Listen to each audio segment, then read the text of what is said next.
The metal spoon coated in thick gravy slips from my hand and crashes onto the cool ceramic floor of my parents' seaside house kitchen. The warm brown sauce splashes across my apron, creating an accidental abstract painting that perfectly mirrors my family's quiet neglect.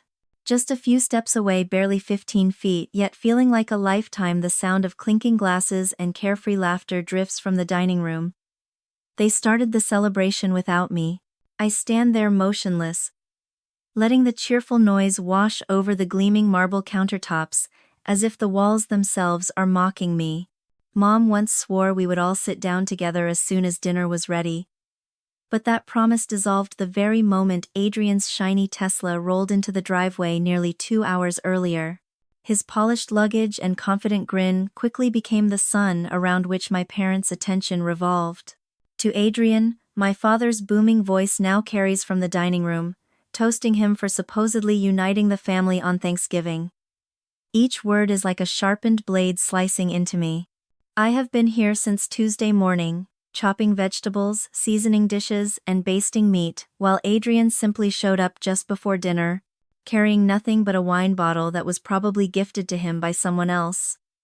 Kneeling to clean the spill, my knees press painfully into the unyielding tile. From this lowered angle, I glimpse the family scene through the doorway. Mom gently fixing Adrian's collar, Dad eagerly filling his glass again, Aunt Sarah leaning in to catch every word of his latest success story. No one notices that I'm not there. 3 weeks ago, Mom had started the annual family group chat with her typical holiday excitement. The plan was clear. This year's meal would be based entirely on Adrian's preferences, since he had been so busy with his new job. I had suggested something different, maybe trying that new restaurant by the bay so everyone could relax for once. Mom's reply came swiftly, cutting off my hope. Traditions matter, dear. Besides, you are so talented in the kitchen. The unspoken translation rang loudly in my mind. You are useful in the kitchen. I reach for a clean towel and scrub the gravy from my fingers. The trembling finally leaves my hands, replaced by a slow, heavy calm. Something deep inside me stirs, like tectonic plates groaning before a quake. I grasp the silver gravy boat, filled to the brim with the sauce I perfected after hours of care. This heavy serving piece once belonged to my grandmother, a woman who must have spent countless hours in kitchens like this, feeding men who never doubted their worth. I carry it into the dining room and set it firmly on the table. The weighted silver base strikes the white cloth with a solid, satisfying thud.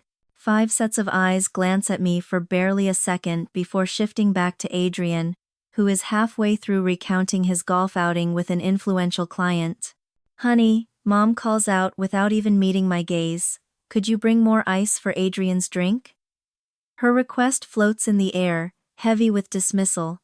2 whole days of cooking, while Adrian has not done a single thing. The words rise inside me before I can smother them.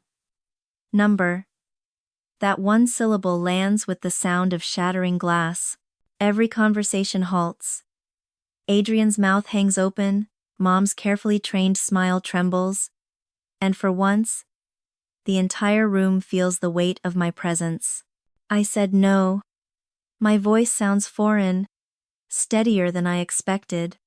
Dad's expression darkens as he places his fork down with deliberate force.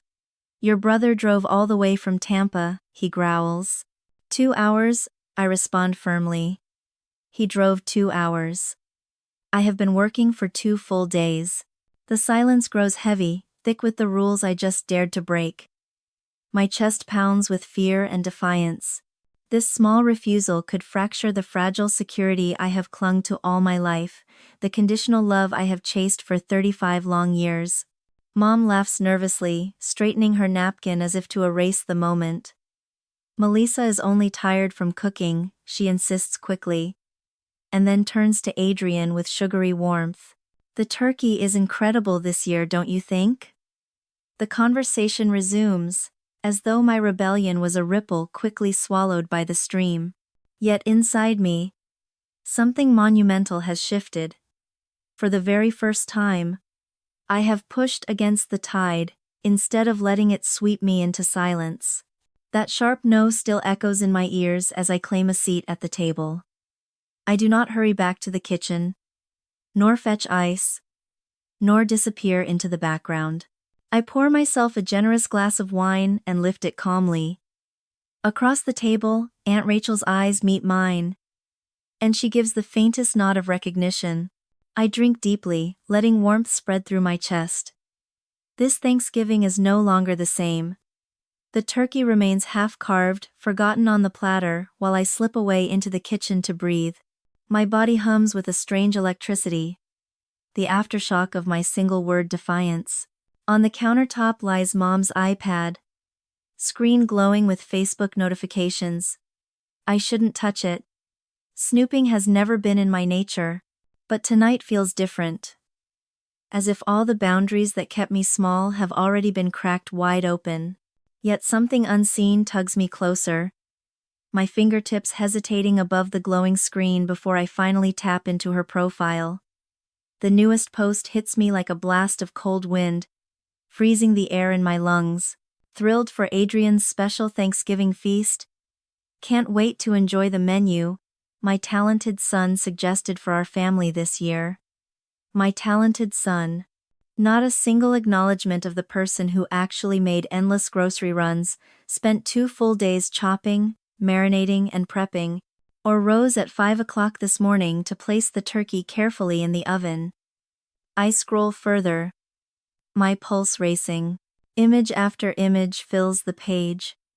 Birthdays, Easter dinners, last Christmas celebrations, each snapshot capturing Adrian smiling brightly beside Mom and Dad. Occasionally, I catch the edge of my elbow or the blurred outline of my back while carrying trays or wiping counters in the background. Never once am I centered in a photo. Not once. The kitchen suddenly feels unbearably tight, the air pressing against me as 35 years of invisibility transform into tangible proof. Each picture a cruel reminder of where I stand in this family. Deep down I had always feared that I mattered less. But seeing the reality displayed so openly twists my stomach into knots. "Melissa, where's the pumpkin pie?"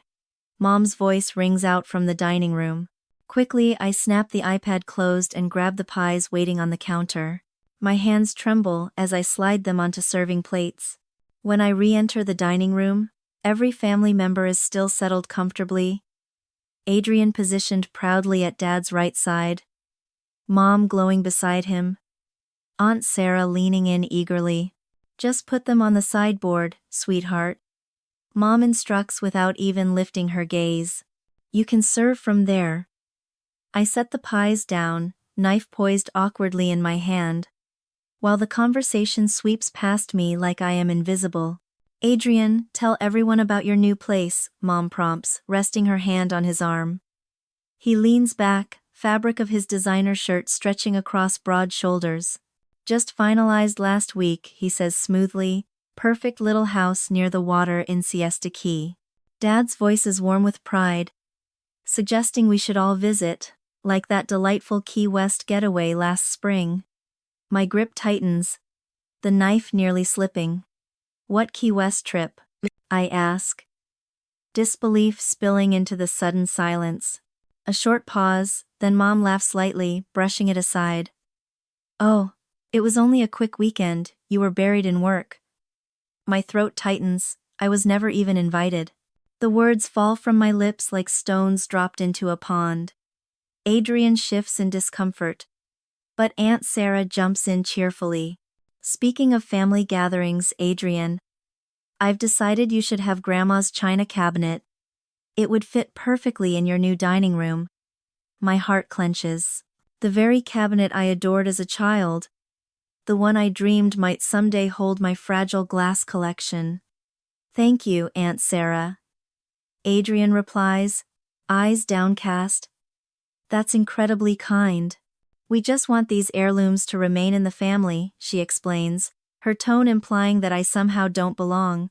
"Adrian deserves it more, Melissa," Dad adds firmly, especially with how much he's taken on with the new house. We helped with the down payment, of course. Since mortgage rates are punishing these days, the pieces click together in my mind with brutal clarity. These are the same parents who scolded me as irresponsible when I bought my modest Orlando condo 3 years ago without a cent of their support. Yet for Adrian, they willingly opened their wallets. More pie, anyone? I hear myself ask, my voice empty as I slice and serve mechanically, standing while they relax in their seats. The talk flows seamlessly back to Adrian's promotion, his improving golf swing, his shiny new boat. With every passing minute, the reality sinks deeper into my bones. My role in this family is to serve, to cook, to clean, to organize, while they bask in each other's pride. If I ever stopped serving, would I vanish from their lives altogether? Would I cease to exist in their eyes? Coffee, anyone? I ask, already halfway to the kitchen. Lovely idea, dear, Mom says, finally looking my way. And bring some extra napkins? Adrian spilled gravy. I nod quickly, turning before they notice the tears threatening to escape. As I pass Aunt Rachel, Mom's younger sister who had slipped in late, she reaches out discreetly beneath the table and squeezes my hand. Her gaze locks with mine, filled with quiet compassion. I see you, she whispers, soft enough that no one else hears. That fragile sliver of recognition nearly undoes me. Standing in the kitchen, waiting for the coffee maker to hiss and bubble, I peer through the doorway at my family enjoying the lavish meal I created. The thought rises uninvited. Should I keep the peace by accepting this role forever? Or risk shattering everything by demanding to be valued? The coffee pot sputters, pulling me back to the present moment. I arrange the cups neatly on a tray, straighten my shoulders, and ready myself to serve again. But I am no longer the same. Somewhere inside, a seed of defiance has taken root. Faint but undeniable. And just then, my phone buzzes with the familiar chime of the family group chat. I pause before unlocking the message, the memory of Thanksgiving's aftermath still heavy in my chest, leaving a dull knot that refuses to loosen. 3 quiet weeks of peace fracture in a heartbeat. Exciting news, Mom's text flashes. Adrian will be hosting Christmas at his brand new beach house. Everyone's simply delighted. I stare at the screen, bracing myself for what I know will come. Sure enough, barely half a minute later, the next message appears. Melissa, I've made a list of the dishes you'll bring. She spells it out as if issuing orders. The traditional stuffing everyone adores, your signature cranberry relish, those delicate puff pastry appetizers, and maybe that chocolate pecan pie Adrian loves so much. He mentioned how much he misses your cooking. Before I can craft a reply, another notification lights up the phone. And sweetheart, could you arrive early to help with setup, perhaps around 9? Adrian has a crucial breakfast with an important client. My thumbs hover above the keyboard, outrage buzzing in my blood. The entitlement is staggering, not phrased as a request, not softened with, would you mind, but delivered like a job assignment. As though my career, my hours, my entire existence are less valuable than Adrian's business meeting. With a sharp exhale, I toss the phone onto the couch and wander into the kitchen, the headache I've been ignoring all day now hammering behind my right eye. Melissa, did you finish the Henderson pitch? My boss's voice slices through the Monday office buzz. He stands at the opening of my cubicle, arms folded. I'm working on it right now, I reply quickly, minimizing the Christmas shopping website I had been scrolling through. I'll have it on your desk by 3. No, it was due Friday. His disappointment weighs heavier than if he had shouted. The client meeting is tomorrow morning. This isn't like you. He's right, it isn't. I've always been the dependable one. The one staying late, covering every detail, making everyone else shine. At work, at home, everywhere. That night, sleep eludes me. Acid churns in my stomach until it scorches my throat. By the time the clock glows 3:17 a.m., I give up and shuffle to the bathroom for antacids. It's the third sleepless night this week. As Christmas looms closer, insomnia claws deeper, my body revolting against the weight my mind keeps agreeing to carry. I pull a worn notebook from my nightstand. Across the top of a blank page I scrawl, "Things I want." Then I freeze, pen hovering. What do I even want? Has anyone ever asked me that simple question? Have I ever dared to ask myself? The following morning, I arrive at the office a full hour earlier than usual. I polish the Henderson pitch until it gleams, then dive into next week's projects. When my boss stops by, I state clearly, "I've finished everything due this week. I'm taking Friday off." Not a request. A declaration. His brows lift in surprise. "You've got the time, sure. Everything okay?" "Just taking care of myself," I answer, the words unfamiliar, yet oddly powerful in my mouth. By Thursday afternoon, Jessica from accounting leans casually against my cubicle. "A bunch of us are throwing a holiday get-together Saturday night," she says. "No family drama allowed. Just friends, food, and tragically bad karaoke. You coming?" I hesitate, my mind already cycling through the endless to-do list for Adrian's Christmas. She nudges me. "One night for yourself won't destroy you." Something about her easy tone punctures the tension I've been hoarding. A laugh escapes me unforced. Genuine. The first in weeks. "Questionable karaoke, huh? That awful?" "Utterly disastrous," she grins. Dave from IT performs an interpretive dance to Total Eclipse of the Heart that scars everyone. I shake my head, still laughing. Okay, I'm in. The idea of uncomplicated joy with people who want nothing but my company feels like breaking the surface after being underwater too long. Friday arrives, and instead of burying myself in holiday prep, I spend the whole day outdoors, breathing, simply existing for myself. Saturday, I experiment with new recipes I stumbled upon online, then later meet my coworkers for food, laughter, and music that is terrible in the best possible way. When Sunday evening rolls around, my phone rings. Mom's name lights the screen. For a heartbeat, I consider sending it to voicemail. But something inside me has shifted. "Hi, Mom," I say evenly when I answer. "Melissa, I'm finalizing Christmas plans. Did you see my text about arriving early to help Adrian prepare? We're counting on you." He's swamped with his new promotion. My grip tightens around the phone until my knuckles blanch. The old rhythm begins again. Adrian's priorities glorified, mine erased. The old Melissa would have apologized for being slow to respond, already scribbling a grocery list to make sure every dish was flawless. But that version of me has started to fade. "I'm busy too," I say firmly. "I have my own career and my own life." Silence stretches so long I check the screen to make sure the call hasn't dropped. What is that supposed to mean? Mom finally demands, her tone edged with disapproval. It means exactly what I said. I have deadlines. I have responsibilities. I have commitments of my own. I refuse to accept being treated as if my only role is to stand by, waiting until Adrian finds a use for me. "This is Christmas, Melissa," Mom insists, her voice sharp. "Family always comes first." Does it really? Because from where I stand, it looks as though Adrian always comes first while I'm expected to simply serve. Mom gasps in shock, the sound sharp as glass breaking. "That's not fair," she protests quickly. "He works incredibly hard." "So do I." The words erupt from me with an intensity I didn't plan. "I work hard too, Mom.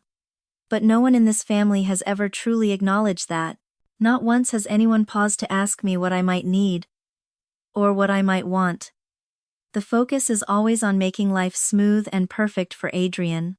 "I don't know where this hostility is coming from," she says, her voice beginning to tremble. "We've always been such a close, loving family. The truth lodges in my chest with startling clarity.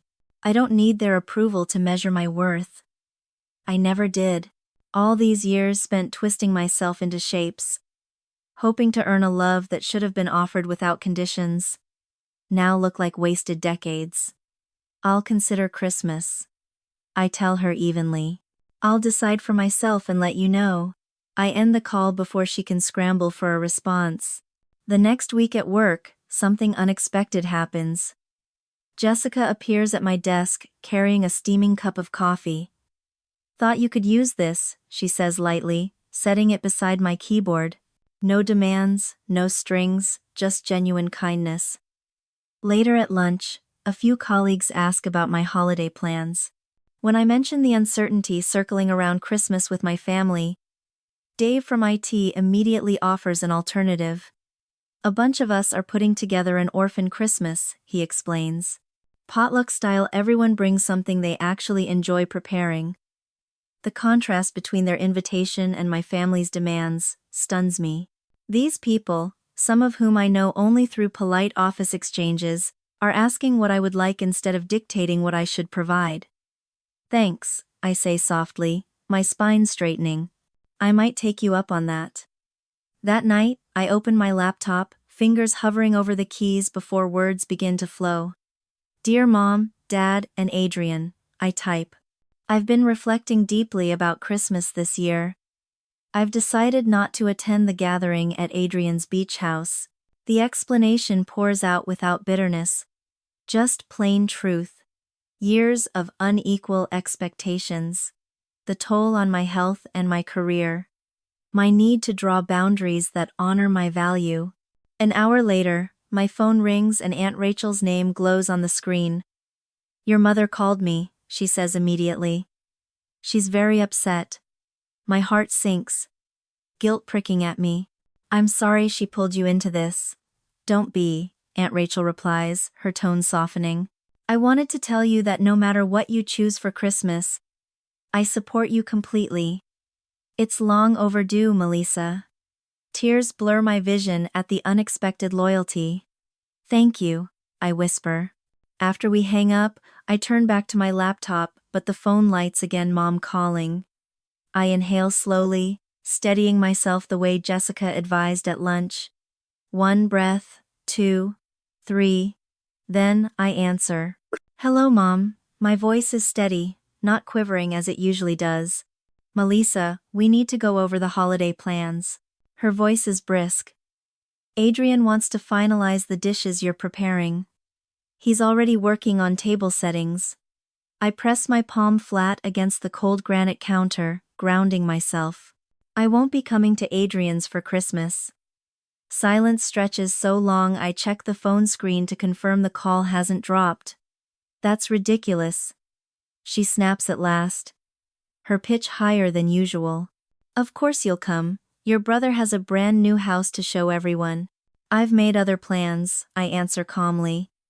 Staring at my reflection in the microwave door, I refuse to look away from myself. What plans could possibly be more important than family? She demands. Her voice steeped in dismissal.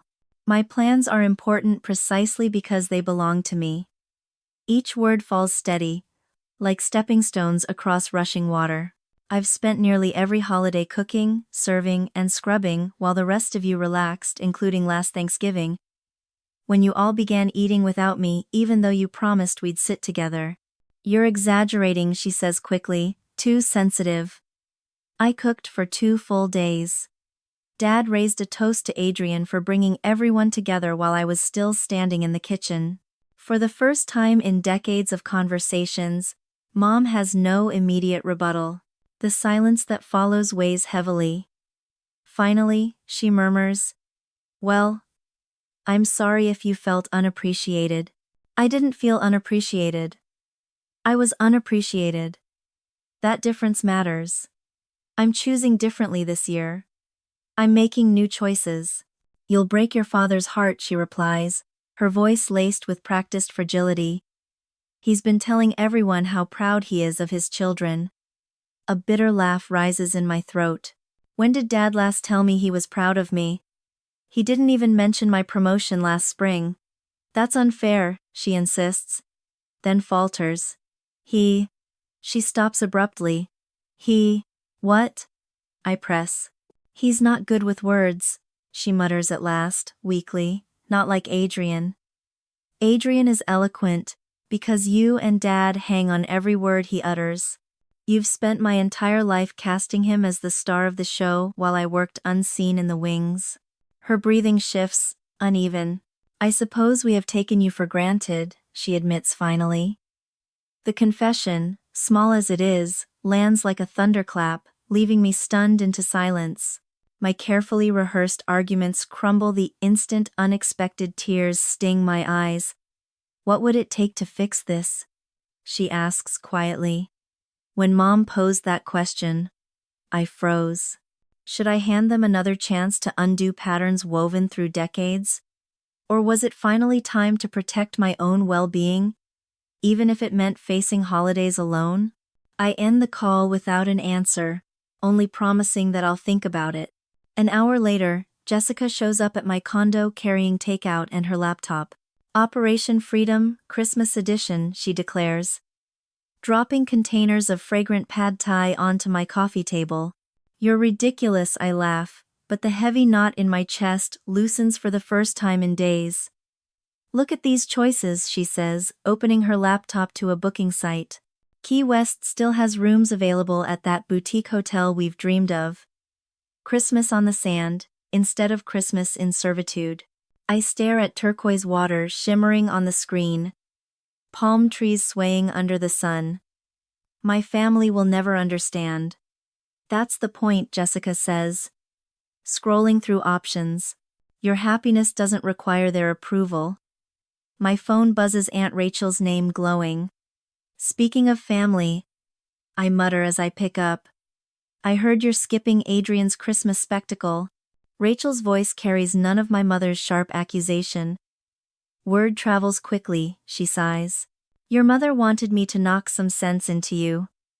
My stomach tightens. And? I told her I'm coming to Orlando to spend the holiday with you instead. The smile in her voice is impossible to miss. I'm done with Adrian's mansion show and tell and your parents' endless praise. That is, if you'll have me. Tears rise again, but they're different this time. Really?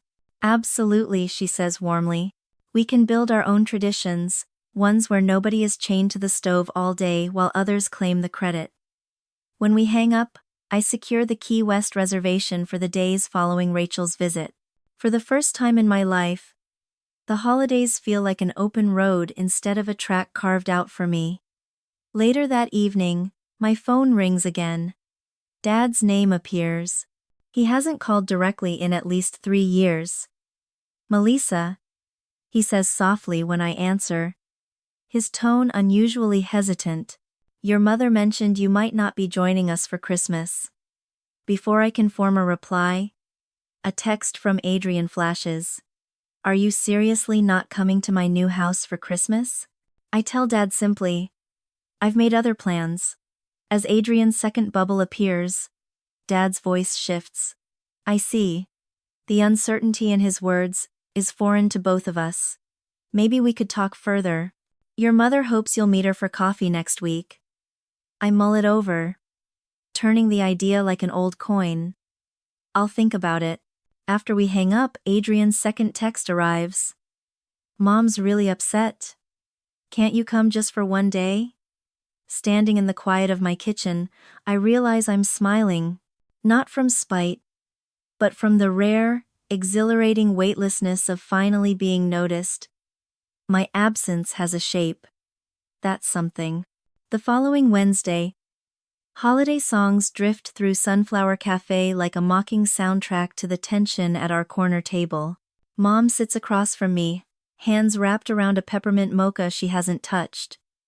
Between us rests a worn leather photo album, her chosen prop for persuasion. Your brother needs you, Melissa, she says, opening to a page with Adrian's kindergarten graduation photo. This isn't about one meal, it's about family duty. Her manicured finger traces Adrian's 5-year-old face while skipping over mine beside him. Even here, in memory, I am half erased. Adrian has important clients to impress, she lowers her voice. He asked specifically for your cranberry relish recipe, not for me, for my recipe. You know your father and I won't be here forever, she adds, voice trembling with calculated fragility. Are you really ready to throw away your family over what you call petty jealousy? The words land like a deliberate blow to the gut. For a fleeting moment, guilt swells in my throat. But then I catch her eyes flicking toward me. Gauging whether the act is working, I reach into my bag and slide out my own folder. I brought something as well, I say, steadier than I expected. I lay down 2 photographs.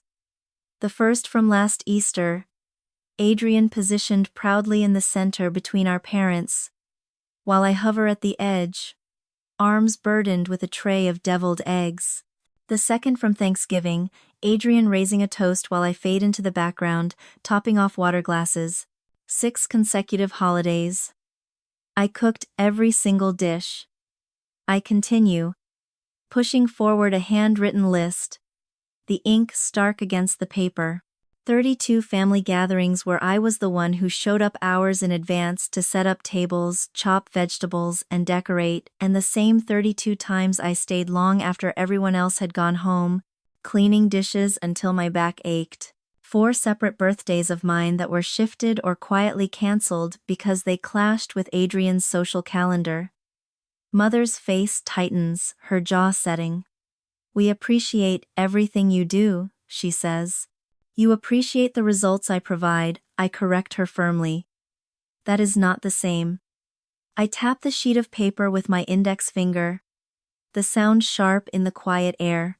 When was the last time anyone captured a photo of me sitting down, laughing, enjoying a meal instead of rushing in from the kitchen? When has anyone asked if I needed help stirring a pot or carving a turkey? When was my birthday ever celebrated with the same enthusiasm that greeted Adrian's latest job title? She shifts uneasily in her chair, her eyes darting as if searching for allies to support her. I'm not throwing away my family, Mom, I continue, my voice softening but still unwavering. I'm simply refusing to keep playing the role of servant. Her lips part, then close again without words. For perhaps the very first time since I reached adulthood, my mother has no immediate rebuttal. The holiday decorations around us, strands of twinkling lights and paper snowflakes taped to the walls, throw fractured shadows across her expression. Outside the cafe window, shoppers rush past clutching glossy bags filled with presents, their faces glowing with excitement instead of weighed down by obligation. Slowly, I pull out my phone, slide it across the table, and let her see the confirmation email. I'm spending Christmas in Key West, I say evenly, with friends who recognize me as more than just what I can do for them. Mother stares at the glowing screen, the color draining from her face. Her hands grip the untouched mug so tightly that her knuckles turn white. You've already booked it? She whispers, the disbelief hollow in her tone. Jessica and I are leaving on Christmas Eve morning.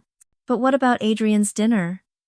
The genuine confusion in her voice reveals how deeply ingrained her belief is that my brother's needs must always eclipse mine. Adrian owns 2 perfectly capable hands, I reply, and an entire kitchen stocked with appliances that come with instruction manuals. She looks at me as though I've just suggested he attempt brain surgery. He doesn't know how to roast a turkey, she argues weakly. YouTube exists, I answer simply. Nearly everything I ever learned about cooking came from there, since no one ever took the time to teach me. The barista calls out another order, holiday music continues to drift through the speakers, and life moves steadily forward while my mother struggles to comprehend that her dependable kitchen servant has quit without notice. When the bill arrives, I reach for it before she can touch her purse. This one's on me, I say, sliding my credit card onto the small tray. No strings, no conditions. It's a modest gesture, but the symbolism rings loud between us. For decades, every so-called gift or bit of support from my parents came tangled in invisible strings, expectations of obedience, gratitude, and endless service. Mother collects her leather photo album, her movements jerky and uncertain. As we stand, I rest my hand lightly on her arm. When you're ready to have a daughter instead of a servant, I'll still be here, I tell her softly. I've always been here, you just need to actually see me. She says nothing, only gives a single stiff nod before walking into the cold December afternoon. Through the window I watch as she sits motionless in her car for several minutes, staring straight ahead without turning the key. That evening Jessica helps me pack for our trip, chatting about office gossip in an attempt to lighten the air. My phone buzzes with a message from Aunt Rachel, reporting gleefully that the family group chats are alive with news of my so-called Christmas betrayal. Apparently Adrian asked whether the turkey would come with instructions printed on it. She adds a laughing emoji before telling me Mom suggested catering, though Dad stubbornly insists on a homemade meal. The weight lifts from my shoulders as I realize my absence has caused genuine disruption.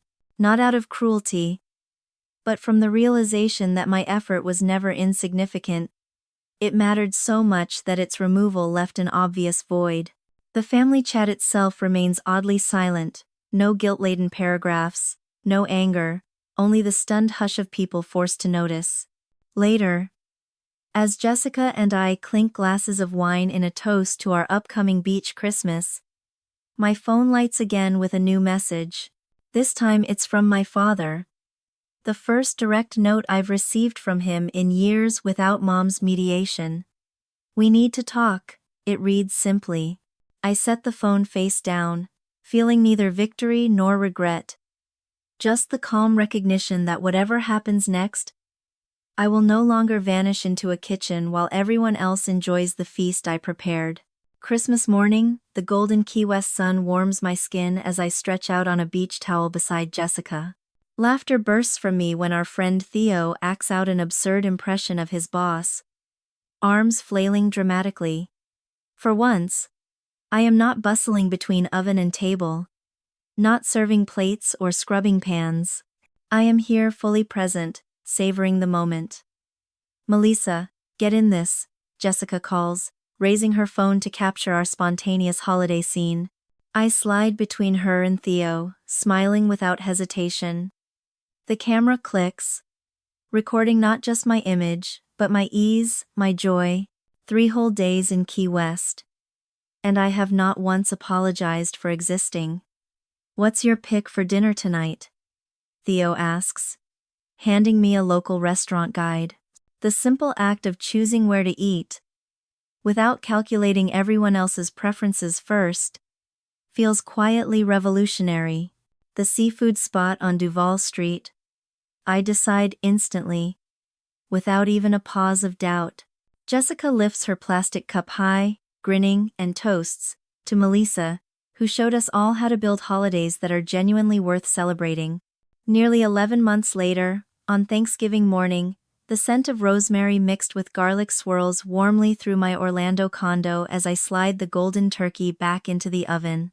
The timer shows a little less than 40 minutes remaining, more than enough time to rejoin the laughter of my guests gathered in the next room. Need a hand with anything? Jessica calls from the doorway, her voice light. Actually, I'm fine, I reply with ease. The words no longer feel foreign or guilty.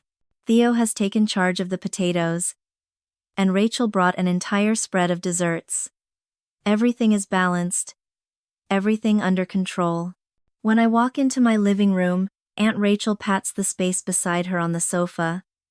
This beats Adrian's stiff dining room by a mile, she whispers conspiratorially, giving my hand a gentle squeeze. My Thanksgiving table bears little resemblance to my mother's meticulously matched and formal place settings. Instead, mismatched plates form a circle around a centerpiece of driftwood and seashells I collected from Key West.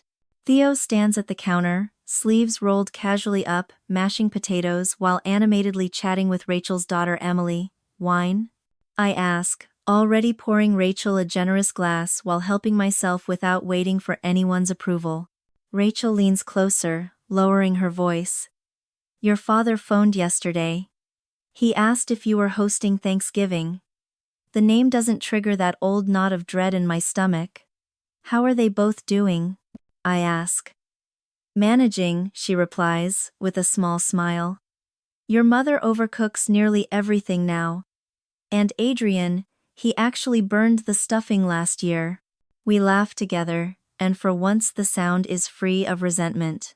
When we finally gather around my table, I take my own seat with no rush, no frantic darting up to refill glasses, or serve platters before I can enjoy a bite.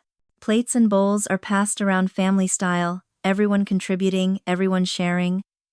I taste every dish, really savoring the flavors instead of worrying whether each bite earns approval. Rachel lifts her glass. To traditions that fill us up instead of draining us. To chosen family, Jessica adds. Her smile wide. The clink of glasses feels like a promise kept. Roughly 2 weeks later, my phone lights with my father's number. This time my fingers don't tremble when I answer. Melissa, his voice sounds softer, older, weighted. Your mother and I were wondering if we could come visit for Christmas. I glance at the wall where I've hung a framed photo from our Thanksgiving dinner. 5 smiling faces. Mine at the center. Glowing with ease. I would like that, I say slowly, but things would need to be different. We would all cook together, not just me, and I already have a gathering planned with friends on Christmas Eve. That won't change. Silence stretches for a beat, then he replies, I think we can manage that. As I lower the phone, I wonder quietly whether relationships like these can truly be reshaped on new foundations, or whether some patterns dig too deep to uproot. What would you choose to attempt to redefine a bond, or to hold on to the healthy distance you have carved out? I adjust the frame of the photo on the wall until it sits perfectly straight. No matter what happens with my parents, I know this much is true. I have found my own ground. This is my life now claimed, chosen, never again assigned.